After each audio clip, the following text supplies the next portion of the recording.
Hello అండి. Welcome to mini vlog. Night time 2 కప్పుల బియ్యానికి ముక్కావు కప్పు వరకు సగ్గుబియ్యం వేసుకొని నానబెట్టుకున్నానండి. సో, పొద్దున్నే ఏంటంటే 2 కప్పుల బియ్యం కాబట్టి 6 కప్పుల వాటర్ వేసుకొని ఇలా కుక్కర్‌లో పెట్టాను. ఇందులో కొద్దిగా జీలకర్ర, వాము వేశాను. అలాగే పచ్చిమిర్చి, అల్లం కూడా కొద్దిగా మిక్సీకి వేసి ఇందులో తొక్కుగా వేసి సాల్ట్ కూడా వేసి కలిపెట్టాననమాట. చాలా రోజుల తర్వాత వడియాలు పెడుతూ ఉన్నాను కాబట్టి ఇలా కవర్ అయితే యూజ్ చేశానండి. కవర్ యూజ్ చేస్తే కనుక ఈజీగా వచ్చేస్తాయన్నమాట. ఇంకొద్దిగా ఇది చల్లారాలి. చల్లారిన తర్వాత మనం ఇలాంటి ఒకటి పాల ప్యాకెట్ తీసుకొని దానికి కింద పైన కట్ చేసి సో మనకి ఎంత సైజు కావాలో అంత సైజు కట్ చేసుకొని అందులో మనం ఈ మిశ్రమం మొత్తం వేసుకొని ఇలా మనకి ఏ షేప్ కావాలంటే ఆ షేప్ అయితే వేసుకోవచ్చు అనమాట. నేనైతే చిన్నగానే వేస్తూ ఉన్నానండి. మరీ పెద్దగా అయితే వేయలేదు. నిజంగా చాలా పర్ఫెక్ట్గా టేస్టీగా వస్తాయన్నమాట.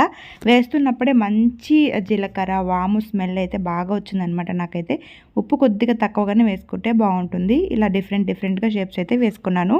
నాకైతే మొత్తం అయితే సరిపోయిందండి. కొద్దిగా కూడా వేస్ట్ కాలేదనమాట. ఇవి బాగా ఆరిన తర్వాత మీకు మళ్ళీ